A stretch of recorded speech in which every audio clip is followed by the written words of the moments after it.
Art style. Magical girls. Art style video about magical girls.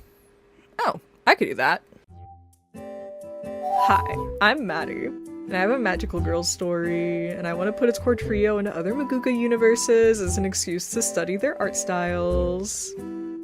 My original magical girl story is a visual novel. It's called Scene Reapers. It's set in 2002 in a big city. The story follows Lita as she goes through the motions of a mundane life before she stumbles upon supernatural happenings and the magical girl team of Vera and Hori. Vera is already a Reaper at this point. That's what the magical girls in universe are called. And Hori is the team's guide. Basically like their Luna the Cat equivalent. She's a species called the Draco, and they have funny little wings and dragon legs. If that sounds like a kind of childish, easy name for a species, you'd be right. It's kind of on purpose, because Scene Reapers is running with the rule of cool of what I think my middle school self would have liked, because it's based off of old scattered childhood drawings I had picked out around fall of 2024 to try and just make a short, easy project with. It has been more than a short project, but I'm happily working on the third installment of the series, and it's teaching me a lot about my own workflow, and it's making me improve as a writer, so I'm really happy and pleased. And it's just cool to say, like, I've done something. And if you want to try it out, the first part of the story is free on my itch.io. The second is $5.50 if you vibe with it enough to continue the story. Enough advertising, this shit's gay. Let's do something less gay. Gotta start with the contemporary blueprint. Fighting evil by daylight and winning love by moonlight, and Sailor Moon, baby! Specifically the anime. Nanako Takeuchi's work with the manga is so radically different from what the story looks like in my mind because I watched the anime first. It's kind of too beautiful. It almost hurts to look at in comparison. The willowy fashion model drawings just don't compute against— Oh! Well, Serena, do you think that's possible? Weren't you being mean to her? Oh, of course not! What are you talking about, Ray? I'll bet you and your big mouth made her leave! Serena's a ghost! Serena's thoughtless! Serena's a crybaby! I'm tired of always being accused of acting like an idiot! I'm more mature than you! that. Major thanks to Sailor Soapbox as a resource for this part. Literally such a blessing of resources and just very cool in general, capitalized in my script. Sidemaster is keeping the flame of the old web alive. I set on using Ukiko Iko as my main frame of reference for the show because of how many resources the Soapbox provided for her.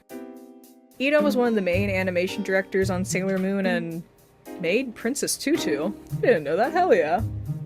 So, something I need to tackle in doing these style studies / character exploration is that so Vera's the closest to the body type that would have been shown in Sailor Moon. He does a bit more hips, but that's kind of muddied in her Reaper form, but her body doesn't change much between her civilian identity and her magical girl self for Lita. Vera's body changes dramatically between her two states, because Reapers can make an idealized version of themselves in their magical girl form. And so she looks pretty different. I like that about her character. It's interesting. There's like a baked in like conflict there about her, how she views her body. In regards to Sailor Moon though, Hori, my sweet perfect angel Hori, she is chubby and awesome, and Sailor Moon just doesn't have the swag to put that in their main cast. I know that the Senshi were based off of idol groups, and specifically in the 1980s, and those types of girl groups were very strict on what bodies were allowed into the group. Thankfully though, I figured out a solution. Major thanks to Sedai Dreams for posting the Sedai art of Usagi's unnamed schoolmates in very good quality. She was my anchor and my main breakaway from Ito's Sailor Moon art direction. Allegedly and apparently though, there is a piece of artwork by Takeuchi that has Usagi described as a little chubby. It's a very funny statement. Peak art not matching the vision. But Chibi Usagi is canon now. I don't give a fuck. Takeuchi and co just don't have the swagger to show it. For the girl is Senshi. Major thanks to my buddy Kane for the names. Sailor Quasar, Sailor Rouge, and Sailor Nebula. I don't have much of a story for them in universe, but I think they'd be like American allies to the Senshi or something. For a moment I pondered Hori as their Luna the Cat equivalent because that's how I usually pitch her role and story. But then that kind of created a problem to consider for every other style, if Hori would always be the mascot. And I didn't like the idea of Hori, the one darker-skinned member of the group, is being solely drawn as the animal, a mascot character. So nah, everyone in these AUs are the team and not one being the guide.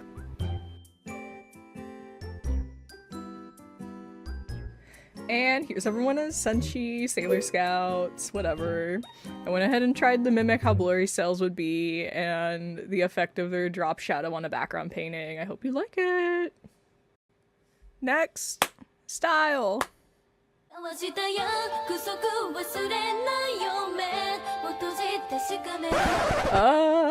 do I break this? So like, when I was doing initial reference grabs off of Pinterest and I got to a Madoka, I legit like kind of felt a little queasy looking at Madoka's art. Like, it's crazy, but it feels so like eroge to me. I kind of felt a little sinister looking at the girls for so long. I hate this too because I was already making ideas for what the trio's wishes would have been and how their outfits could have reflected that, and I just don't really want to do that anymore. I think I just have a lot of hang-ups for this show. It is for sure a part of the DNA for Scene Reapers. Like, it's a gloomy magical girl setting. But I also know the show was also a catalyst for more edgy magical girl stories that took the wrong lessons from Madoka. That brooding dark atmosphere that crushes the doe-eyed girls and makes them into women in trouble is what makes you forever money. I take some umbrage or vindication or whatever that these coattail writers haven't even scraped a fraction of the booming success of the Madoka-verse. They're doomed to obscurity, but there is that undercurrent of sleaze in Madoka too. It just has a good story and art to muddle it better. Oh well, next segment. Okay, so bookend record scratch. I was talking to my partner about Madoka, and we kind of realized that these feelings I have come a lot from the stuff that came after the initial show. So cinematic the way the series cannibalized itself to try and mimic the initial success like the other show. Oh, wait, no, it's been spoiled from the start. Ew, this madman.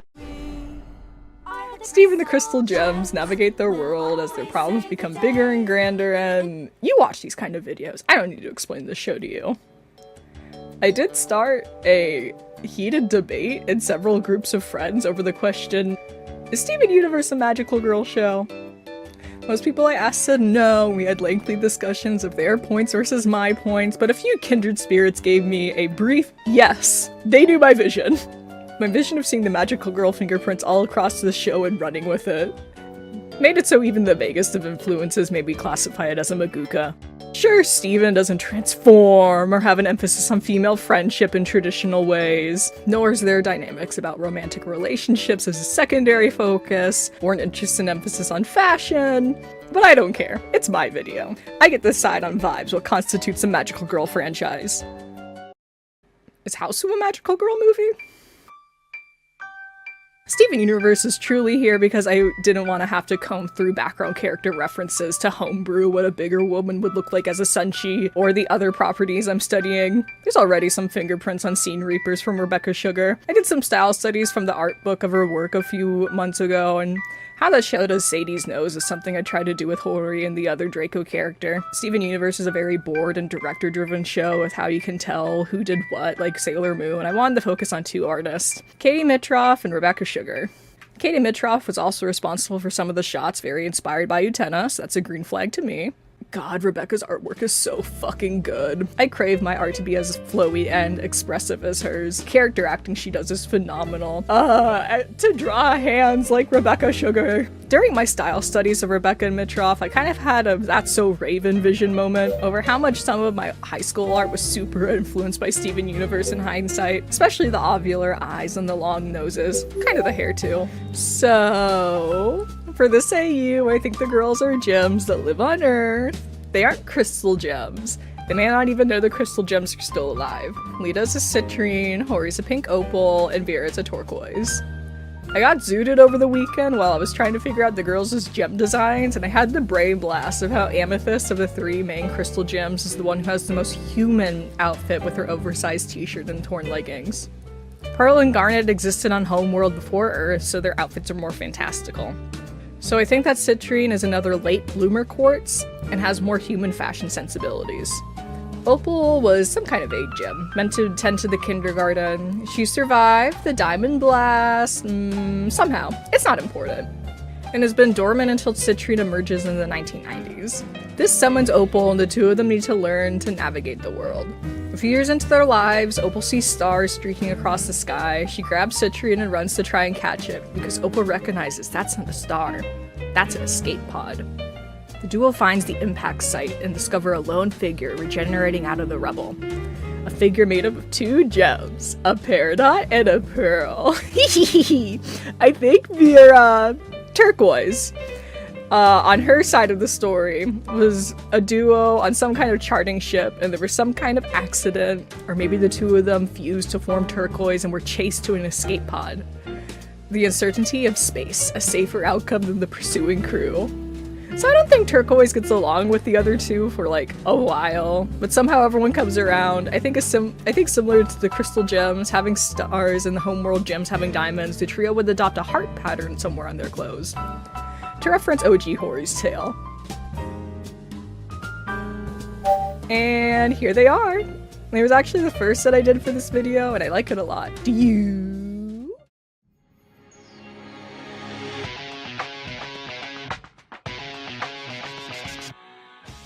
Witch, baby, it's witch time! Woohoo, woohoo! My most solid memory with this series was the McDonald's toys. I could never catch it on TV, but my first Happy Meal toy of Irma? Core childhood memory. She was present in the Playmobil nativity scene for years. Got all the girls except Will. It's pretty upsetting. Wait, who's that little blonde one? Huh? Wait, where's taranee? The closest I really got to engaging with Witch proper was picking up the graphic novel post-college.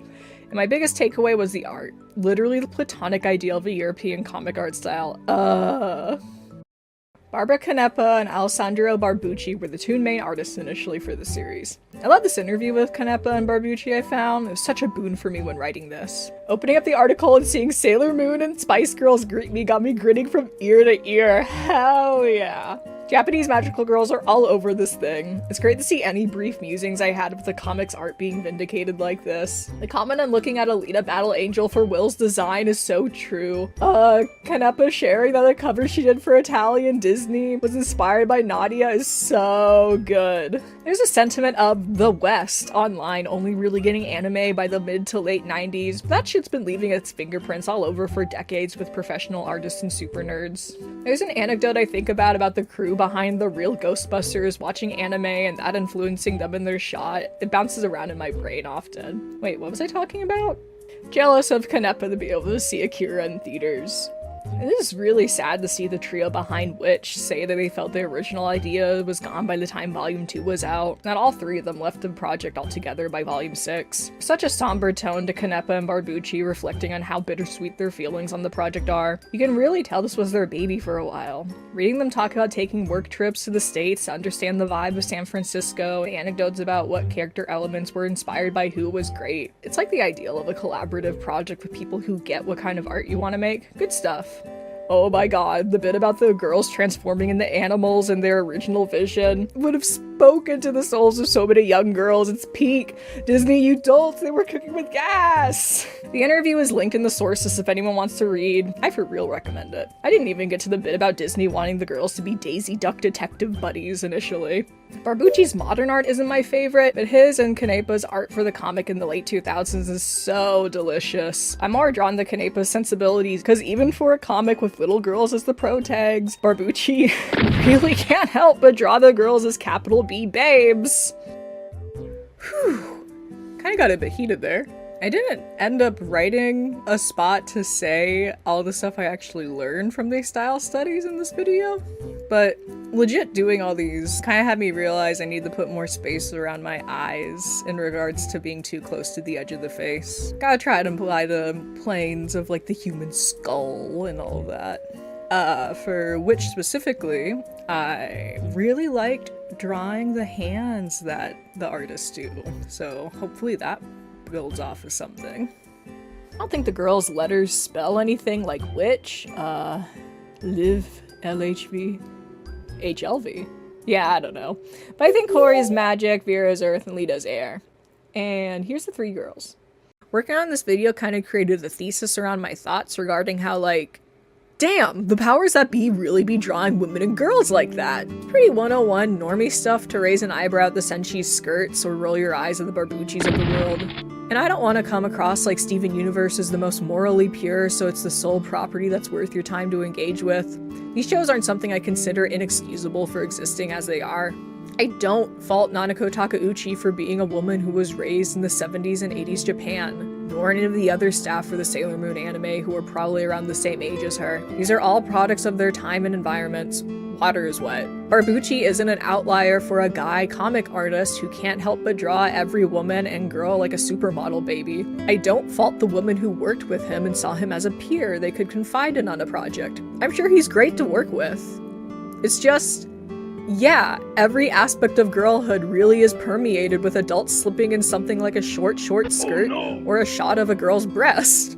Like, I know you gotta pick and choose what gets under your skin as someone who grew up a girl, otherwise it's gonna eat you alive. I just kinda got hit with it over how much I had to splash around in the mud of it all. And there's merits in all these properties, obviously. I like these properties. Forgive any bases being covered on my end, I'm just really trying to work through my thoughts with y'all and I don't want to be misconceived. Sailor Moon gets weirder and queerer the further the series goes on, and the Senshi are just as much power fantasies for girls as they are products of the system that made them. Which is a fun comic with legit really good atmosphere in the chapters made by the creators. I'm pretty happy I'm back to reread it for this video. Will is peak moody YA protagonist, and I say that as the highest compliment. Hell, Madoka has a huge female fan base. There's stuff here that clearly resonates with the same target demographic that these properties seek to build off the objectification of, even in the most mild of instances. Franchises like this also for sure pave the road for Rebecca Sugar to get something like Steven Universe made. I don't think it's a coincidence that the show that has the least amount of sleaze seems like the one with the deepest amount of empathy. If everything goes right, you won't see me again for a while. Please God, I need to work on Act 3 for Scene Reapers.